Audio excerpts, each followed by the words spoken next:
Hello, everyone. Welcome back to English in Advance. I am your host, Jessica, and I am so happy to have you here with me today for another deep dive into the English language.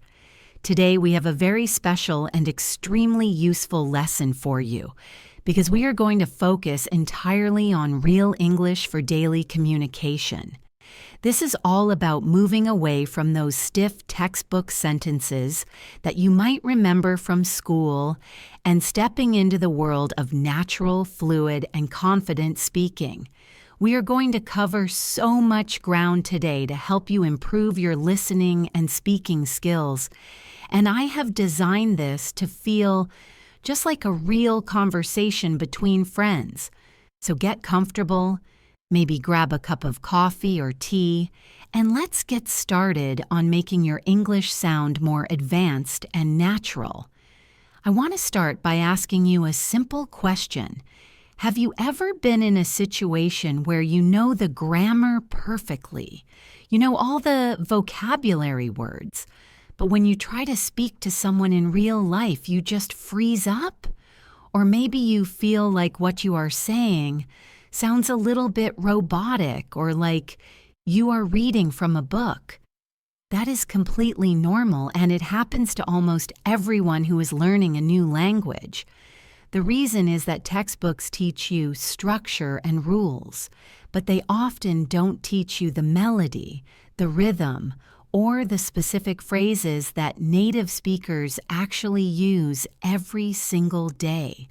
That is exactly what we are going to fix today.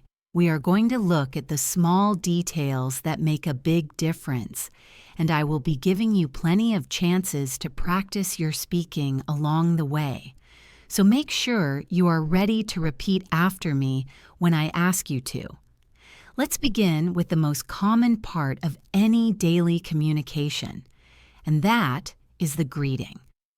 When you meet someone, whether it is a friend, a colleague, or even a stranger at a shop, the first thing you do is say hello. In school, you probably learned to say, "Hello, how are you? I am fine, thank you. And you?" Now, there is nothing wrong with that. It is grammatically perfect. But if you use it every single time, it can sound a little bit too formal for casual situations. Native speakers usually have a variety of short, quick greetings that they use, depending on who they are talking to. For example, if you are walking past a coworker in the hallway, you might not even stop. You might just smile and say, "Hey, how's it going?" or "How are things?" Notice how I said that quickly. How's it going? We don't usually say, "How is it going?" We say, "How's it going?" So I want you to try saying that right now. Just relax your shoulders and say, "How's it going?" Great job. Now, another very common one is, "What's up?" This is extremely informal, usually used with close friends or family. It doesn't really mean what is above your head. It just means what is new with you or how is your life right now. If someone says to you, "Hey, what's up?" you can simply reply, "Not much," or just, "Hey." It is a way of acknowledging each other without starting a long conversation. So please repeat after me. What's up? Not much. Excellent. Now, let's talk a little bit about how to keep a conversation going once you have passed that initial greeting. This is where a lot of learners get stuck because they run out of things to say. One of the best secrets to sounding like a native speaker is using what we call follow-up questions or active listening responses. When someone is talking to you, you don't just want to stand there silently until they stop speaking. You want to show them that you are interested and that you are listening. We do this with small sounds and short phrases. Imagine your friend tells you, "I went to the cinema last night." Instead of just saying, "Okay," you can say, "Oh, really?" or "Did you?" or "No way. What did you see?" These short responses encourage the other person to keep talking. Let's practice a few of these. I will say a statement and I want you to respond as if you are very interested. Ready? I just bought a new car. You should say, wow, really? Or, you did? Let's try that again. I just bought a new car. Respond. Great. Here's another one. I'm thinking of moving to a new city. You could say, oh, where are you thinking of going? See how that invites more information? This is the key to fluent daily communication, showing curiosity about the other person. Moving on, I want to address something that happens very often in conversations, especially for learners, and that is when you don't understand what someone said. It can be embarrassing to say, I don't understand, but it is actually a very normal part of communication. Even native speakers say it to each other. However, we rarely say, I do not understand. That sounds a bit too serious. Instead, we use softer, more polite phrases. A very common one is, sorry, could you say that again? Or, I missed that, could you repeat it? Another very useful phrase is, do you mind speaking a little slower? I am still learning English. People are usually very happy to slow down if you ask them politely. You can also ask for clarification by saying, what do you mean by that? Or so, are you saying that? And then repeat what you think they meant. For example, if someone says the weather is unpredictable lately, you could say, so, are you saying it rains a lot? This confirms that you understood and keeps the conversation moving. Let's practice the polite version right now. I want you to say, sorry, I didn't catch that. Could you say it again? Go ahead and say that out loud. Perfect. You sound very polite and natural. Now I want to shift gears and talk about expressing opinions. In daily life, we talk about things we like and dislike all the time. Again, textbooks teach us to say, I like pizza, or I do not like spinach. But real English speakers use stronger and more descriptive words. Instead of just saying, I like something, we might say, I am a big fan of that, or I really enjoy that, or I love that to death. And for things we don't like, we don't always use the word hate because it is very strong. We might say, I'm not really into that, or that's not my cup of tea, or I'm not a big fan of spicy food. These phrases sound much more sophisticated and less childish. Let's try a few. I want you to practice replacing I don't like with I'm not really into.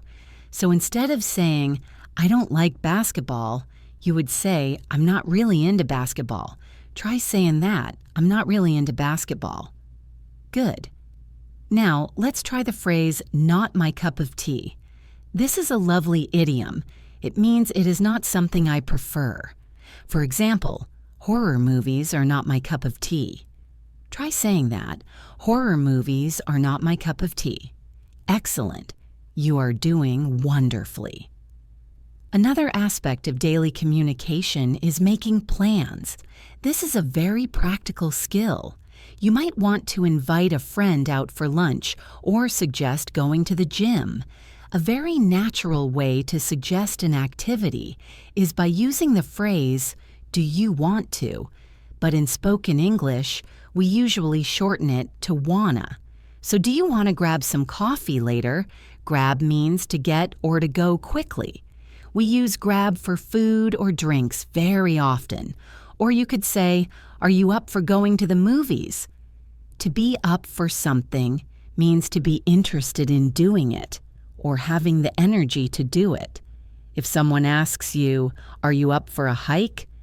You can say, yeah, I'm up for it, or no, I'm pretty tired today. Also, if you need to decline an invitation, it is polite to give a vague reason rather than just saying no. You could say, I'd love to, but I have a lot of work to do today, or I wish I could, but I'm busy tonight. This softens the rejection and keeps the friendship strong. Let's practice a quick invitation. Imagine you are talking to a colleague. Say, do you want to grab some lunch? Go ahead. Great. Now let's practice declining politely. Say, I'd love to, but I actually brought my lunch today. Very nice. That sounds completely natural. Let's take a moment to focus on the rhythm and speed of your speech.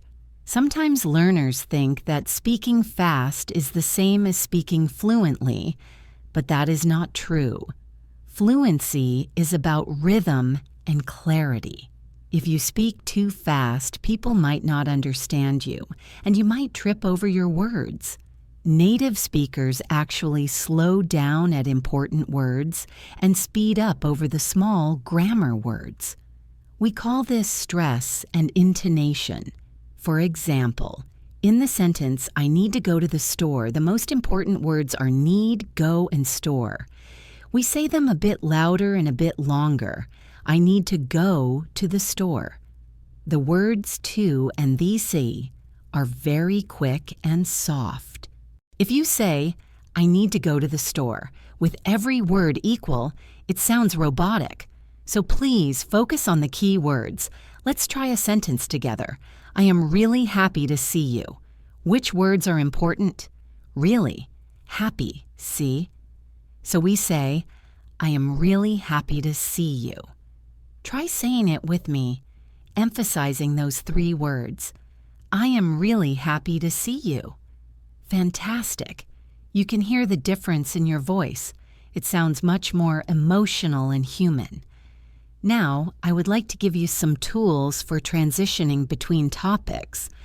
When you are having a long conversation with someone, you don't want to stay on one topic forever, and you don't want to jump abruptly to a new one. We use phrases to bridge the gap. A very common one is, by the way. This is great for introducing a new topic suddenly but politely. For example, you might be talking about the weather and then you say, by the way, did you hear about the new restaurant downtown? Another useful phrase is speaking of which. You use this when the new topic is related to the old topic. If you are talking about travel and then someone mentions France, you could say, speaking of France, I went there last year. And one more transition phrase is, that reminds me. This happens when something in the conversation triggers a memory. If someone says they love dogs, you might say, that reminds me, I need to walk my dog later. These little phrases make your speech flow like a river, smooth and connected instead of choppy and disconnected. I want you to practice one right now. Start with the phrase, by the way, I have to tell you something. Say that out loud. By the way, I have to tell you something. Good. It sounds like you are about to share a secret or some important news. Let's move on to a slightly more advanced skill, and that is softening your language. In English, we try not to sound too direct because it can sometimes sound rude or bossy. If you are in a meeting and you think an idea is bad, you wouldn't say, that is a bad idea. You would say something softer, like, I am not sure that is the best approach, or maybe we could think about it differently. Or, that's an interesting point, but have we considered the cost? Using words like maybe, possibly, a little bit, or I think helps to soften your tone. Even when making requests, we add softeners. Instead of saying, give me the pen, you say, could you pass me the pen? Or can I borrow that pen for a second? Please remember that please and thank you are magic words. But using a soft voice and soft vocabulary makes them even more powerful. Let's practice softening a request.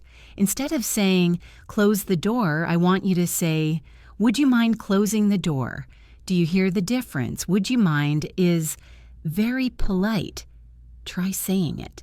Would you mind closing the door? Excellent. You sound so polite when you use that phrase.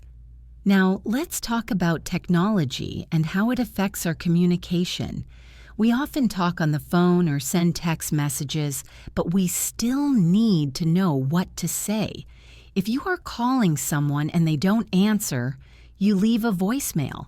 Do you know how to leave a clear voicemail? You start by saying who you are, then why you called, and then your number again, slowly, like this.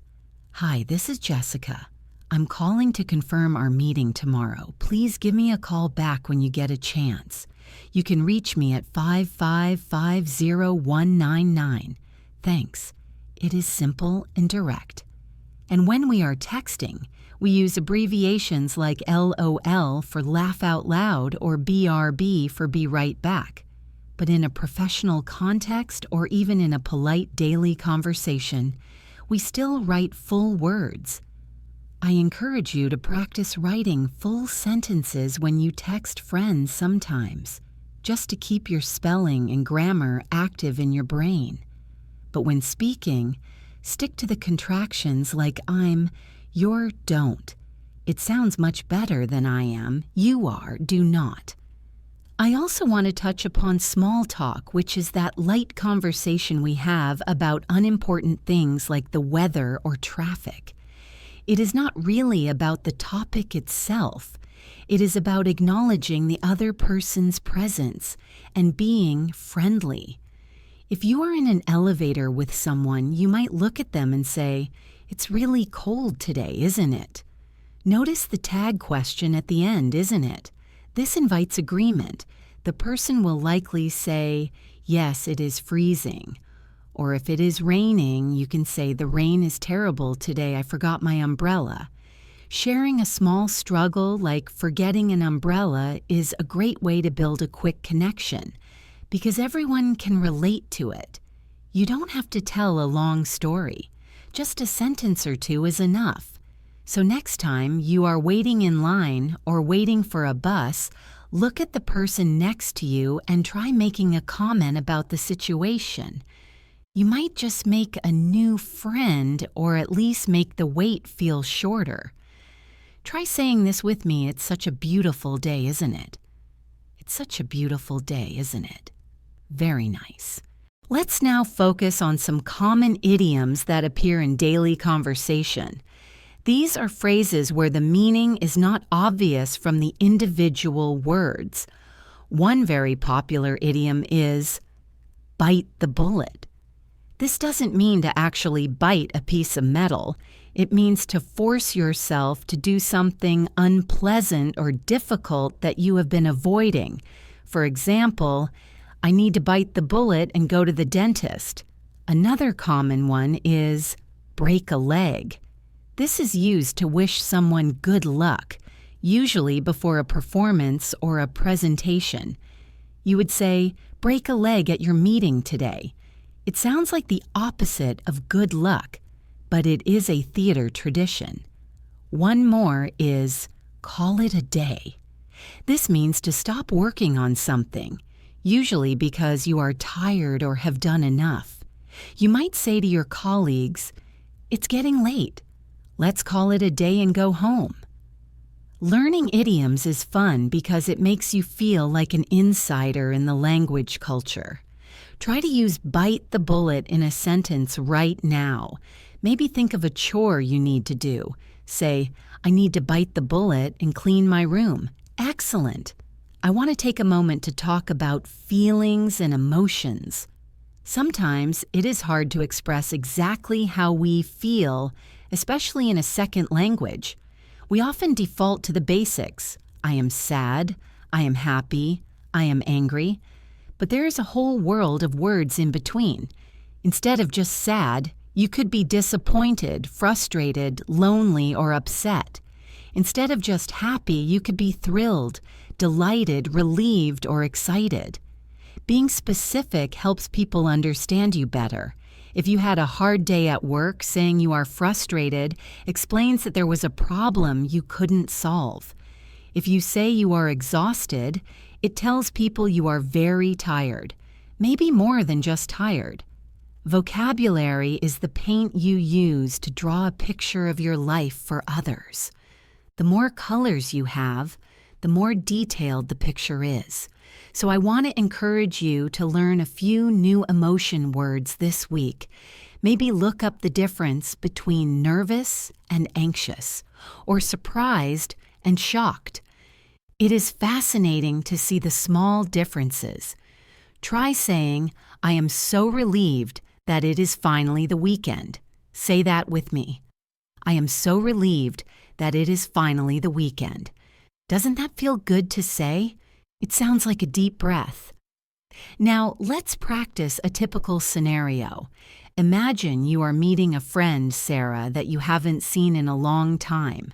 You bump into her on the street. How would that conversation go? I will play the role of Sarah, and you respond in your head, or out loud if you want. Hi. Oh my gosh, is that you? I haven't seen you in ages. You respond. You might say, Sarah, wow, it's been so long. How have you been? Then I say, I've been good, really busy with work, but good. What about you? You respond. Maybe you say, I'm doing well, thanks. I actually moved to a new apartment recently. Then I would say, oh, really? That's exciting. How do you like it? Notice how I use that follow-up question. How do you like it? You keep the conversation going. You might say, I love it. It's much bigger than my old place. And then we would continue. This back and forth is the rhythm of English. It is like passing a ball, back and forth. You don't hold the ball for too long. You just say your piece and pass it back with a question or a prompt. Let's discuss what to do if you make a mistake. Because guess what? Everyone makes mistakes. Even I make mistakes sometimes. The important thing is not to panic.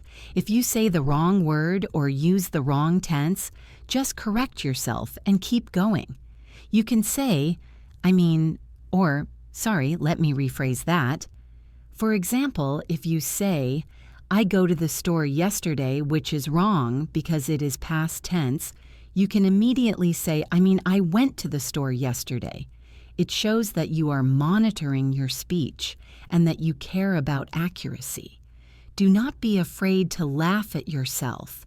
If you accidentally say a funny word, just laugh. It makes the atmosphere lighter and people will appreciate your effort. Perfection is not the goal of communication. Connection is the goal. As long as the other person understands what you mean, you are succeeding. So please be kind to yourself when you are learning. I would also like to share some tips for listening, because listening is half of communication.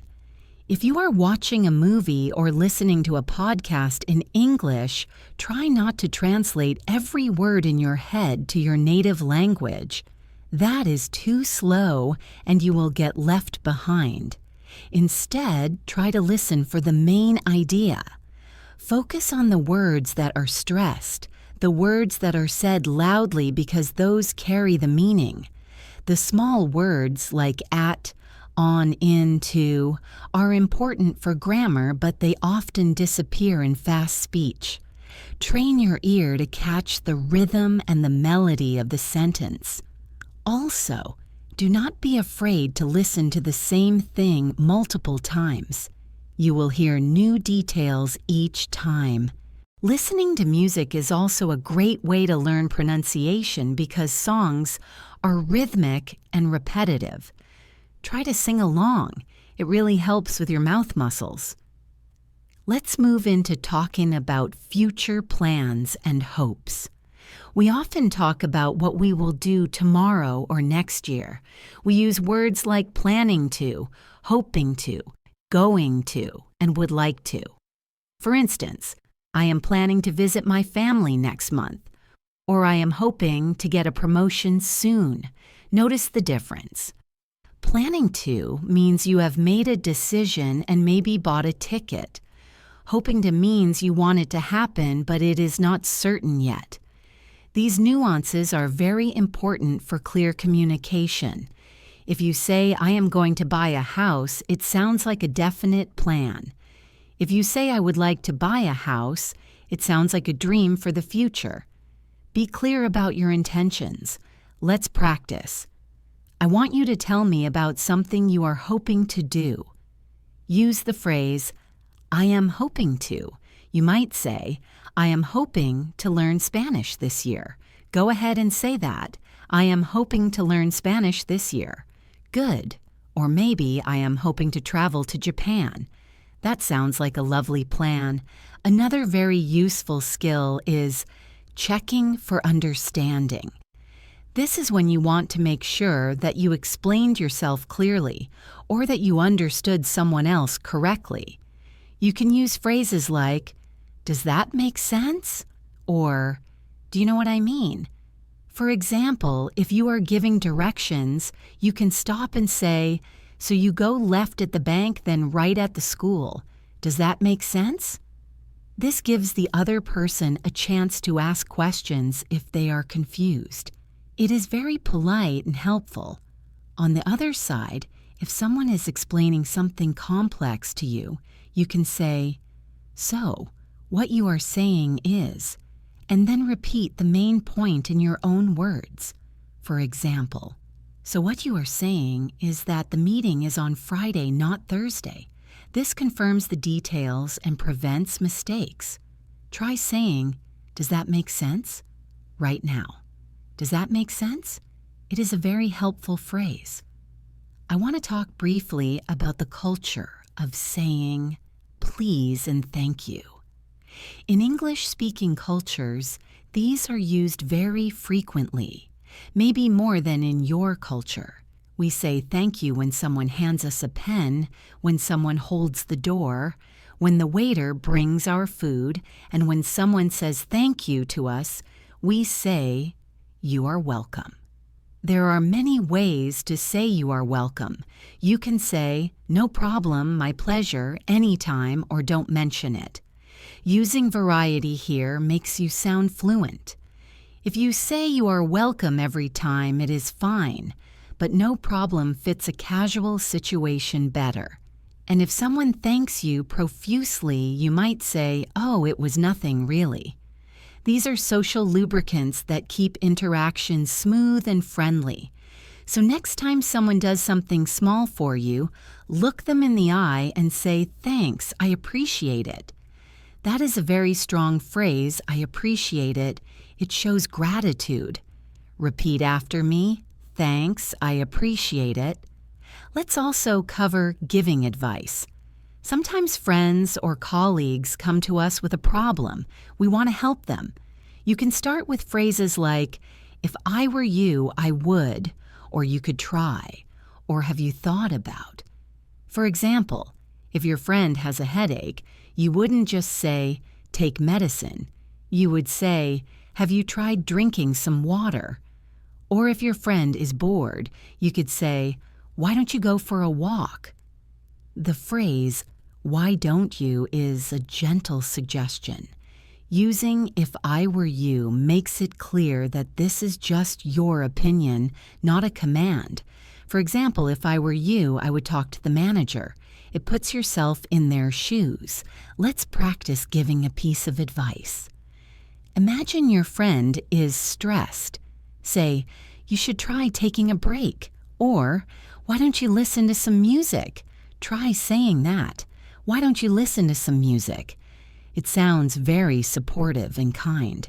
As we near the end of this section, I want to talk about confidence. Confidence is just as important as grammar or vocabulary. If you speak quietly and look at the floor, people might not understand you, even if your English is perfect. You need to project your voice. You need to make eye contact. You need to smile. These nonverbal cues communicate that you are ready to communicate. Imagine your voice as a strong, clear river flowing out of your mouth. Don't block it with fear or shyness. Even if you make a mistake, keep going, keep the flow. The more you practice speaking out loud, the more confident you will become. Stand in front of a mirror at home and give a speech about your day, or record your voice on your phone and listen to it. It might feel strange at first, but it is the best way to improve. You are the owner of your voice, so use it proudly. I also want to encourage you to immerse yourself in English as much as possible. Change the language on your phone to English. Watch the news in English. Read blogs or articles about topics you love, like cooking or sports, but in English. When you do things you enjoy in English, your brain associates the language with pleasure, not just hard work. This is called effective learning. You will pick up vocabulary naturally because you want to understand the content. If you love video games, play them in English. If you love fashion, read fashion magazines in English. Find what you love and do it in English. It will make a huge difference without feeling like studying. Now let's continue our journey by stepping into some specific locations and scenarios that you will likely encounter in your daily life. Think of this as going on a virtual field trip with me. We are going to visit a restaurant. We are going to go shopping. We might even visit a doctor, and we will learn how to tell a story about something that happened to you in the past. These are the practical situations where you really need your English to work for you. So let's dive right in with the first scenario, which is eating out at a restaurant. Going to a restaurant is a classic social activity, but it can be stressful if you aren't sure what to say to the server. It usually starts when you walk through the door. The host or hostess will greet you and ask, "How many people are in your party today?" Or simply, "Table for how many?" You might be tempted to count yourself on your fingers, but you can simply say, "Just 2, please," or "There will be 4 of us." If you have a reservation, which is always a good idea for popular places, you should say, "We have a reservation under the name Smith," or whatever your name is. They might ask, would you prefer a booth or a table? A booth is that comfortable seat with the cushions that goes around the table. You can reply, "A booth would be great, thanks." Once you are seated, the server will come over and ask, "Can I start you off with something to drink, or can I get you some drinks?" This is your chance to order water, soda, or maybe a cocktail. If you just want water, it is polite to say, "Just tap water, please," or sparkling water if you prefer bubbles. Repeat after me, "Just tap water, please." Good. Now, looking at the menu can sometimes be overwhelming. If there is a word you don't understand, you can ask your server. You can say, "Excuse me, what is in the pesto pasta?" Or, "What does the dish of the day come with?" The word "with" here refers to the side dishes, like vegetables or potatoes. Also, be careful with allergies. It is very important to say, "I have a nut allergy. Is this dish safe for me?" Or, "I am lactose intolerant. Does this sauce contain milk?" Servers are trained to help with this, so never feel shy about asking. When you are ready to order, the server might ask, "Are you ready to order?" Or, "Can I take your order?" You can signal readiness by saying, "Yes, I think we are ready." When you order, it is common to use polite phrases like, "I will have the burger," or "Could I please have the chicken salad?" Using "I will have" or "could I have" is much better than pointing and saying, "I want this." Let's practice ordering a main course. Say, "I will have the grilled salmon with a side of fries." Say that out loud. "I will have the grilled salmon with a side of fries." That sounds delicious and very polite. During the meal, the server might come back to check on you. They will ask, "Is everything okay here?" Or, "How is everything tasting?" If the food is good, you should say, "It is delicious, thank you." If there is a small problem, like the food is cold, you can say, "I am sorry, but my soup is a little bit cold. Could you please warm it up?"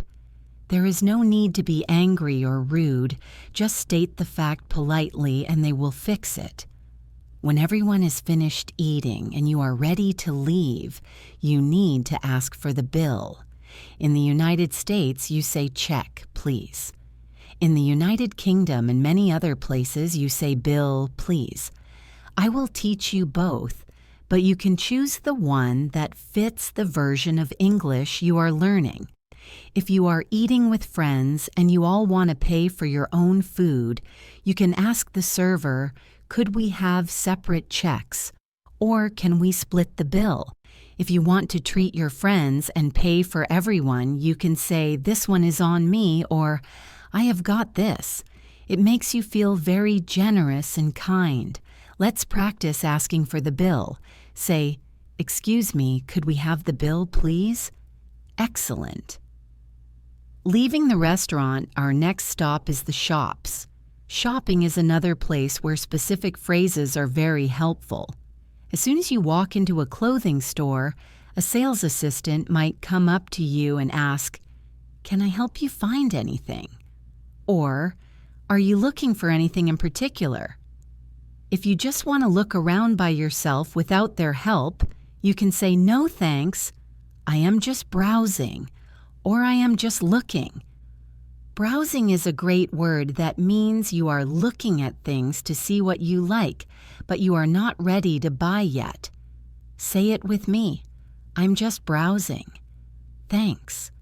Good. However, if you do need help, you can say, yes, actually, I am looking for a pair of jeans, or I am looking for a gift for a friend. Be specific so they can help you better. When you find an item you like, such as a shirt or a dress, you might want to try it on to see if it fits. You can ask the assistant, where are the fitting rooms? Or, can I try this on? They will usually point you to a room and tell you how many items you can take in.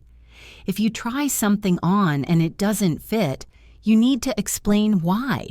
You might come out and say, this is a little bit too tight around the waist, or the sleeves are too long. If you like it, but it is not the right size, you can ask, do you have this in a smaller size? Or do you have this in a medium? If you try it on and it fits perfectly, you can say this fits like a glove, which is an idiom meaning it fits perfectly. Or simply, this fits perfectly, I will take it. Let's practice asking for a different size. Say, excuse me, do you have this in a size larger? Say that. Do you have this in a size larger? Perfect. Now, what if you buy something and then decide later that you don't want it or it is damaged? You have to return it. When you go back to the store, go to the customer service desk.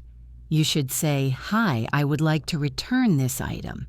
They will likely ask for the receipt, which is the paper proof of purchase. So make sure you keep it. They might ask, is there anything wrong with it?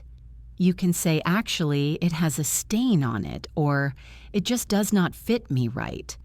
If you want to exchange it for something else, you can say, I would like to exchange it for a different color, or can I get store credit instead of a refund? Store credit means they give you a card with that amount of money on it to spend in the store later. Being polite when returning things makes the process much smoother. Try saying, I would like to return this, please.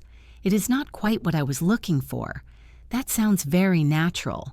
Let's move on to a scenario that we hope you don't have to use often, but it is very important to know, and that is visiting a doctor or a pharmacy.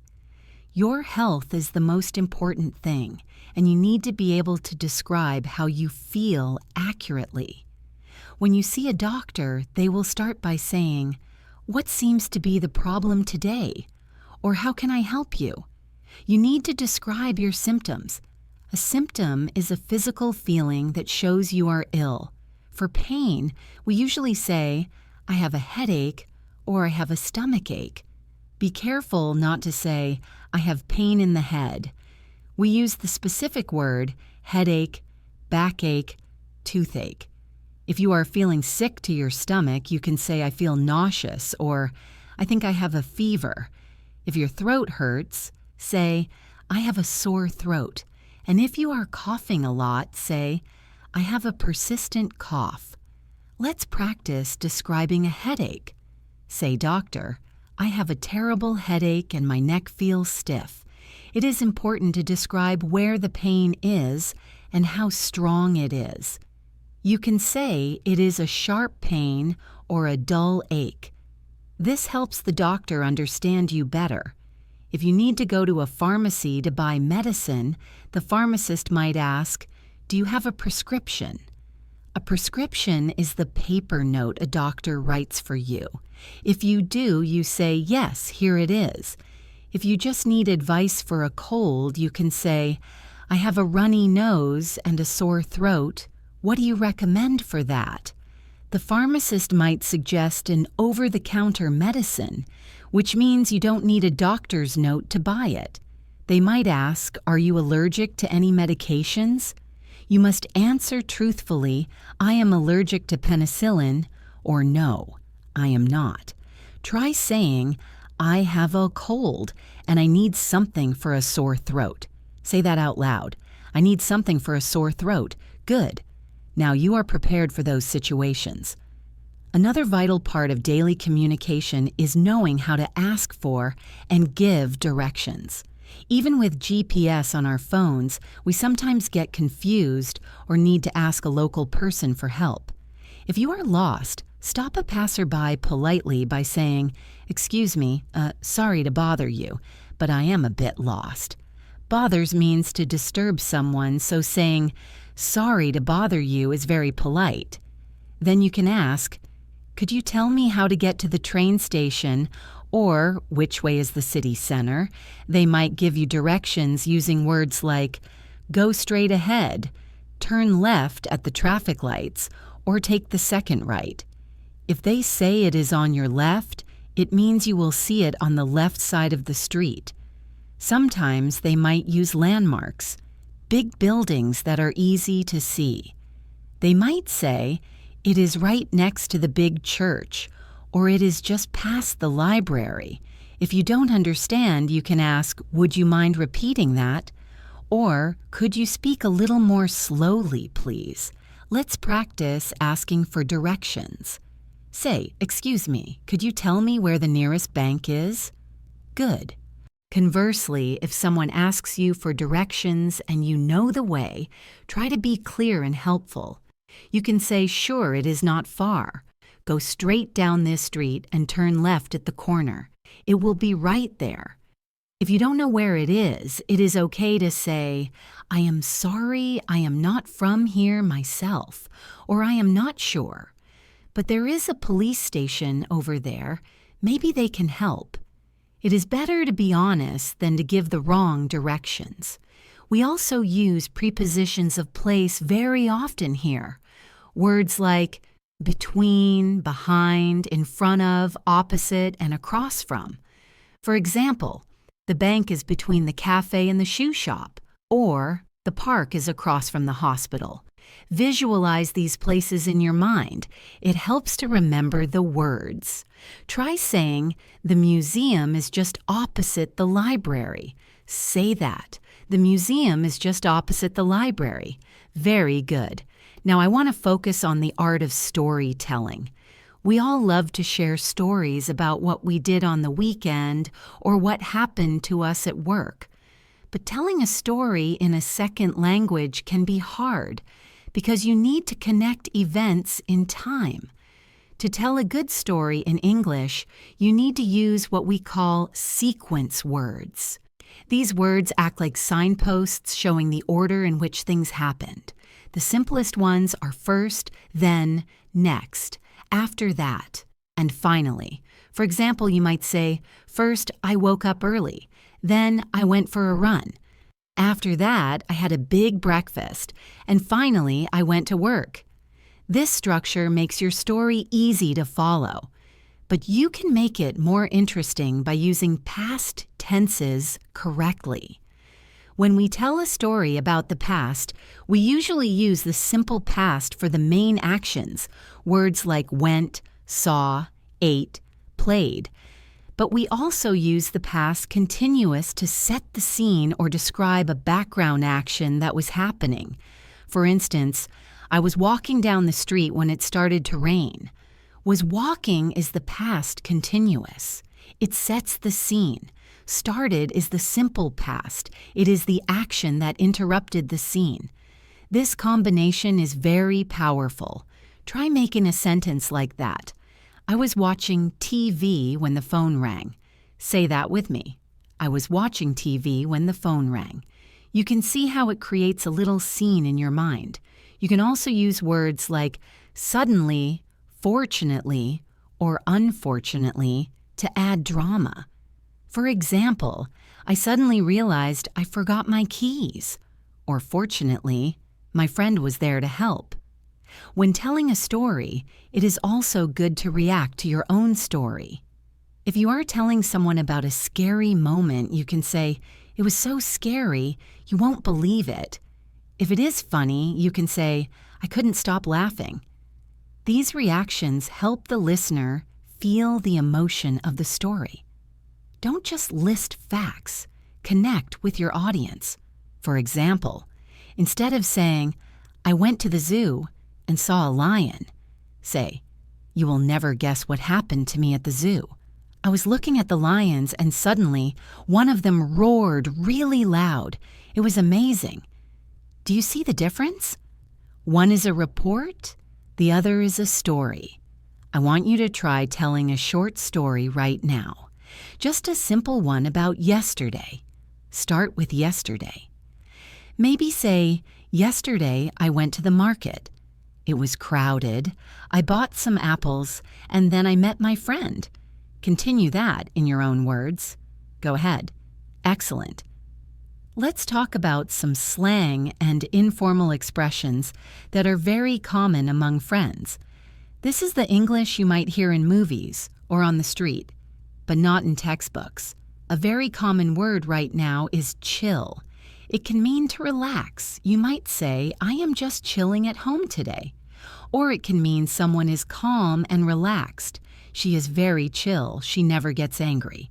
Another common expression is to hang out. This means to spend time with someone. Do you want to hang out later? It is the casual version of, do you want to spend time together? We also say, "I am beat." This does not mean someone hit you. It means you are very tired. After a long day of work, you can say, "Phew, I am beat. I am going to bed." And if you are very hungry, you can say, "I am starving." Even if you are not literally dying of hunger, it is a common way to say, "I am very hungry." Let's practice using chill. Say, "I am just going to chill at home tonight." It sounds very relaxed and natural. I also want to touch on the topic of giving compliments. A compliment is a nice comment you make to someone. It is a great way to make friends and make people feel good. You can compliment someone's appearance by saying, "I love your jacket," or "That color looks great on you." You can compliment someone's work by saying, "You did a great job on that presentation," or "Your English is really improving." When you receive a compliment, it is polite to accept it gracefully. In some cultures, it is polite to deny it or say no. But in English-speaking cultures, we usually say thank you and maybe return the compliment. For example, if someone says, "I like your hair," you say, "Thank you so much. I just cut it yesterday." If they say, "You are a great cook," you can say, "Thank you. I am glad you liked it." Try not to say, "No, it is bad." That can make the other person feel like their opinion is wrong. So next time someone gives you a compliment, simply smile and say, "Thank you. Let's practice giving a compliment." Say, "That is a really nice shirt," and then practice accepting it. Say, "Thank you. That is very kind of you." Let's also look at how we express surprise in English. It is important to show reactions when people tell you news. If someone tells you they won the lottery, You wouldn't just say, okay, you would say, no way, or are you serious, or get out of here. Get out of here is an informal expression that means I am so surprised I don't believe you, but in a friendly way. If the news is shocking or bad, you might say, oh my God, or that is terrible. If it is a pleasant surprise, you might say, wow, that is fantastic. Using these expressions shows you are engaged in the conversation. Imagine your friend says, I am getting married. You should jump up and say, congratulations. That is amazing news. The tone of your voice should go up to show excitement. Say, no way, really, with a high intonation. No way, really. It sounds much more interested than just saying, really. Another area where learners sometimes struggle is with knowing when to speak and when to listen. In a group conversation, it can be fast. There is a polite way to enter a conversation without interrupting rudely. You can use phrases like, sorry to jump in, or can I just add something here? Or I was going to say that. For example, if two people are talking about a movie and you want to add your opinion, you can wait for a small pause and say, sorry to interrupt, but I saw that movie too, and it was great. This acknowledges that you are entering their space in the conversation. And if you accidentally interrupt someone, you should immediately say, oh, I am sorry, go ahead. This allows them to finish their thought. It is all about respect and balance in the conversation. I want to give you some tips on how to handle silence. In some cultures, silence is awkward, but in English, short silences are normal. You don't have to fill every second with words. If there is a pause, you can take a sip of your drink, smile, or think about what to say next. You don't need to panic. However, if the silence goes on too long, you can bring up a new topic. You can say, so have you read any good books lately?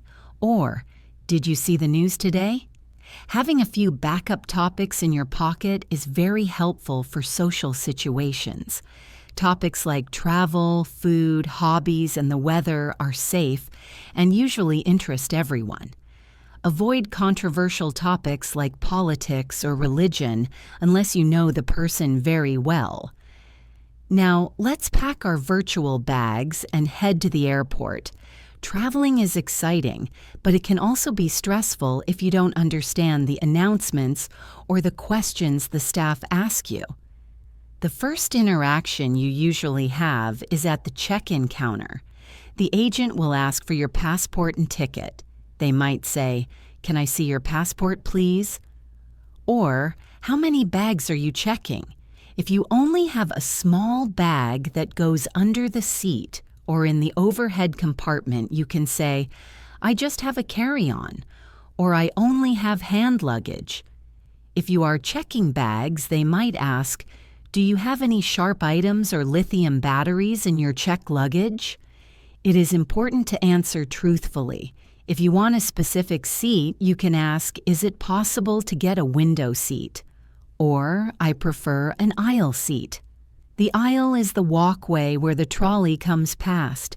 Repeat after me, "I would prefer an aisle seat, please." Good. Once you have checked in, you go through security. This is a place where commands are often short and direct.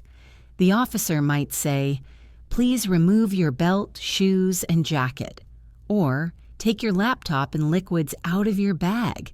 You need to understand verbs like remove, take out, and empty. If you don't understand what they want you to do, it is okay to ask politely, "Do you want me to take my shoes off?" Or, "Should I put this in the tray?" A tray is the plastic bin you put your things in. After security, you wait in the departure lounge. You will hear announcements. They might say, "Flight AA123 to London is now boarding at Gate 4." Or, "This is an announcement for passengers traveling to Paris. Please proceed to Gate 10 immediately." If you hear them announce your name, it is crucial you listen. They might say, "Would passenger Jessica Smith please go to the customer service desk?" This usually means there is an issue with your seat or documents. Don't panic, just go to the desk and ask, "Is there a problem?" When you are on the plane, the flight attendants will serve food and drinks. If you want something, you can press the call button. When they come, you can say, "Excuse me, could I have a glass of water?" Or, "Do you have any headphones?" If the turbulence is bad and you are scared, you can simply say, "I am feeling a little nervous. Could you please tell me when it is over?" The staff are very kind and will try to reassure you. Let's practice a check-in scenario. I want you to say, "Hello, I would like to check in for my flight to New York." Say that. "Hello, I would like to check in for my flight to New York."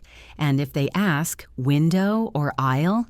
you can reply, "Window, please." Very good, you are ready to fly. Now, let's land and head to the hotel. Checking into a hotel is similar to a restaurant, but more formal. You walk up to the reception desk and say, "Hello, I have a reservation under the name Smith." They will type on their computer and say, "Yes, we have you here for 3 nights. Could I please see your ID or passport?" They will also ask for a credit card for a security deposit. A deposit is money they hold just in case you break something or use the minibar too much. You can ask, "Does the room have a view of the city?" Or is there free Wi-Fi in the room? If the room is not ready, they might say, "Your room is not ready yet, but you can leave your luggage here." Luggage is your bags. So you can say, "That is fine. Here is my suitcase." When you get to the room, if something is wrong, like the air conditioning is not working, you should call down to reception immediately.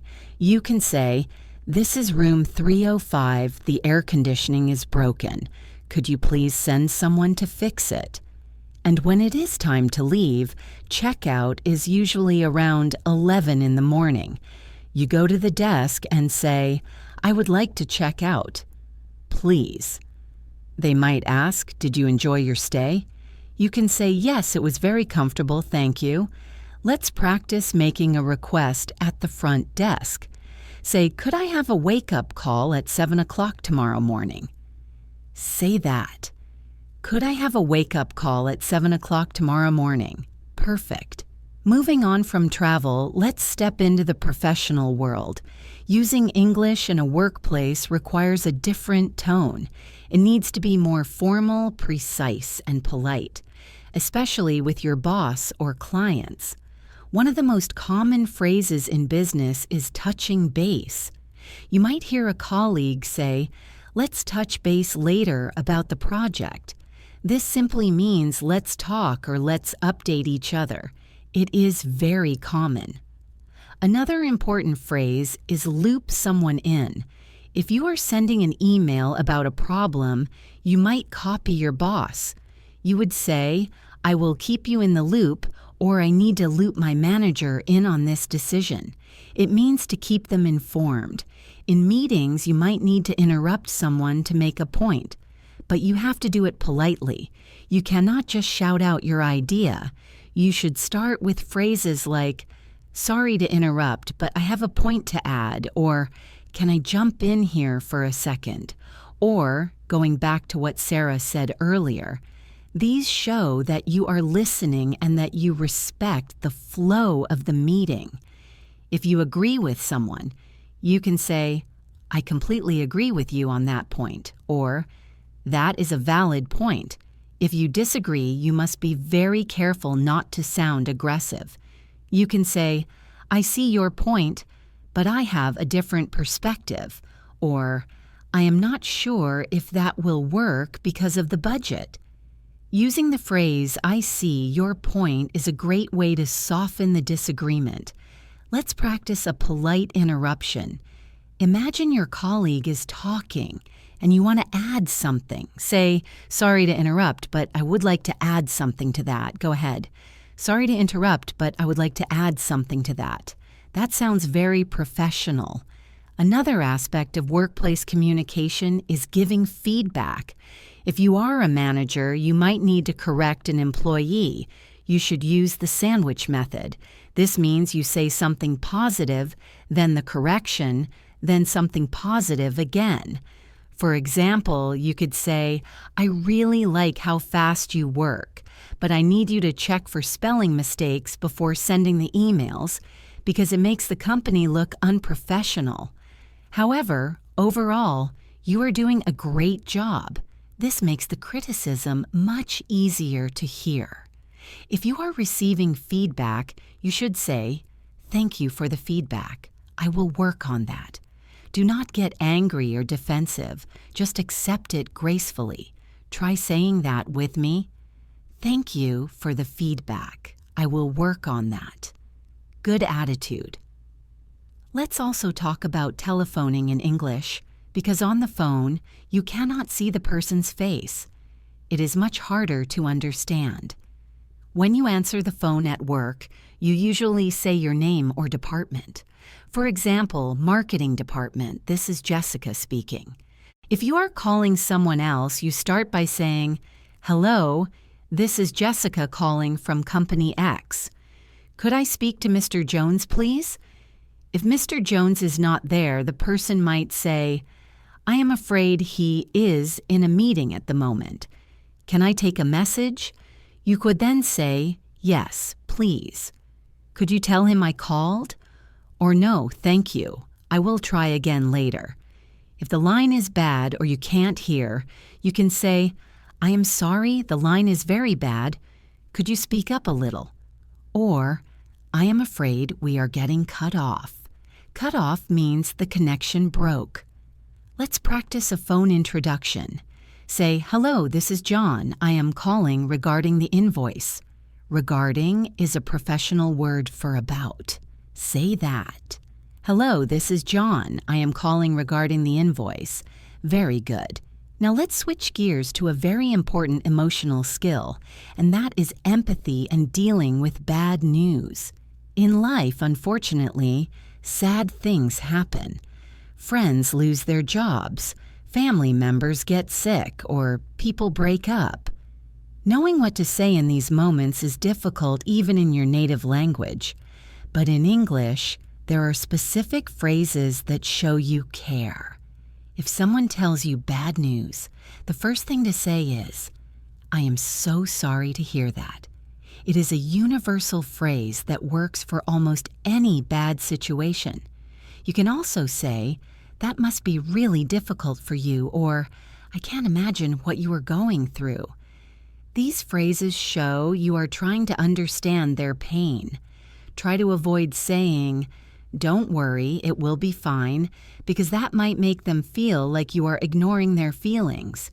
If someone has lost a loved one, you can say, "My deepest condolences," or "You are in my thoughts and prayers." If you are religious, or simply, "My thoughts are with you and your family."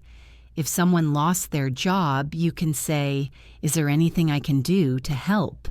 Or, "Let me know if you need to talk." Sometimes, just listening is the best help. You don't need to solve their problem. You can just say, "I am here for you if you want to vent." Vent means to complain or let out all your angry or sad feelings. Practice saying, "I am so sorry to hear that." Say it with a soft, slow voice. "I am so sorry to hear that." It sounds very sincere, doesn't it? Along the same lines, let's talk about apologizing. We all make mistakes, and knowing how to apologize properly can save a relationship or a situation. A simple sorry is often not enough. A full apology has 3 parts: saying sorry, admitting what you did, and offering a solution. For example, imagine you are late to a meeting with a friend. Instead of just saying, "Sorry," you should say, "I am so sorry I am late. I got stuck in traffic and didn't leave early enough. I will make sure it doesn't happen again." Or, please let me buy you a coffee to make up for it. Make up for is a phrasal verb that means to compensate for a mistake. If you accidentally break something that belongs to someone else, you say, I am terribly sorry I broke your vase. I will replace it for you immediately. Accepting responsibility is the key. Don't say, well, you left it on the edge. Just say, I broke it. Let's practice a sincere apology. Say, I apologize for the mistake. I will fix it right away. Say that. I apologize for the mistake. I will fix it right away. It sounds responsible and mature. Now, I want to talk about a very fun part of the language, and that is exaggeration and emphasis. Native speakers rarely speak in facts all the time. We like to exaggerate to make a point. If we are very hungry, we don't just say, I am hungry. We say, I could eat a horse, or I am starving to death. If we are very full, we say, I am stuffed, or I am going to burst.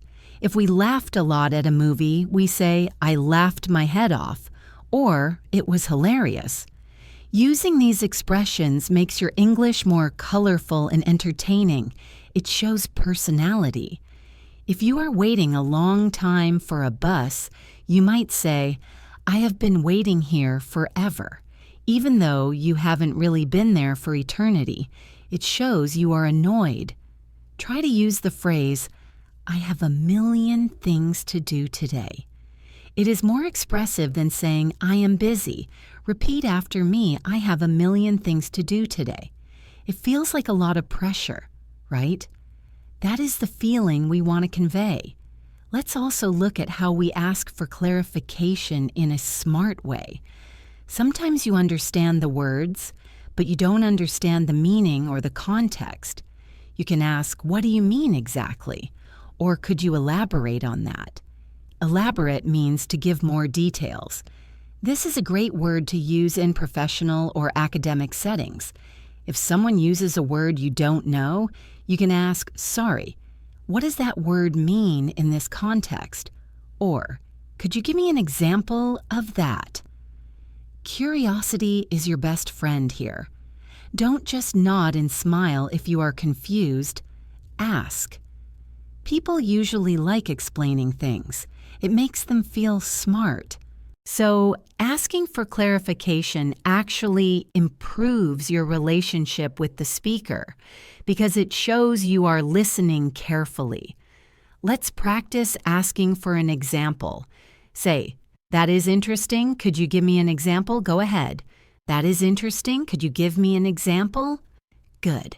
I also want to touch on the difference between formal and informal register. This is crucial for advanced communication.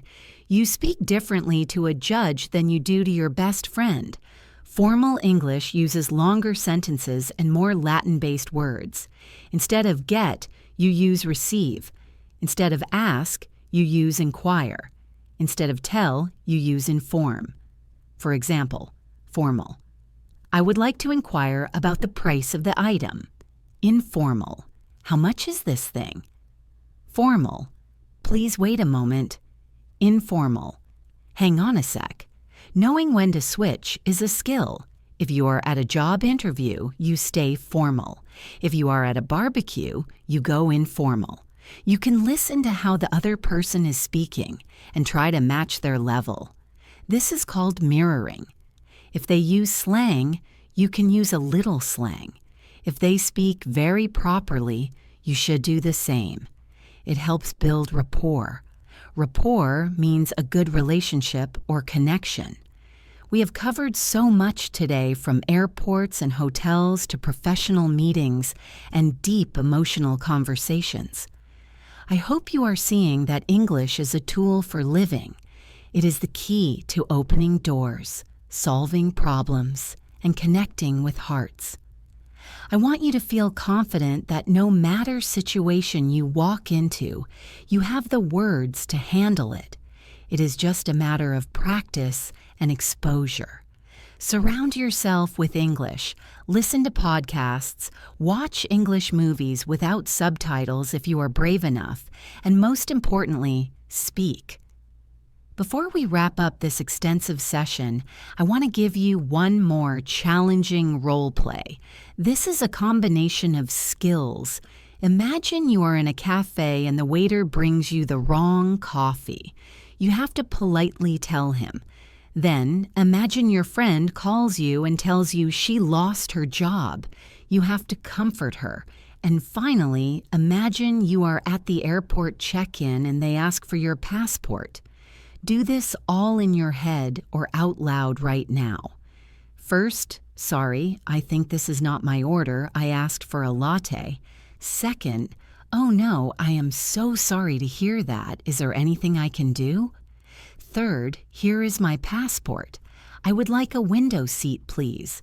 See how you flow from one scenario to another. You are becoming a versatile speaker. I am so proud of the progress you are making by sticking with these lessons. Remember, English in Advance is here for you. We believe that learning English should not be boring textbooks, but real, alive, and human language.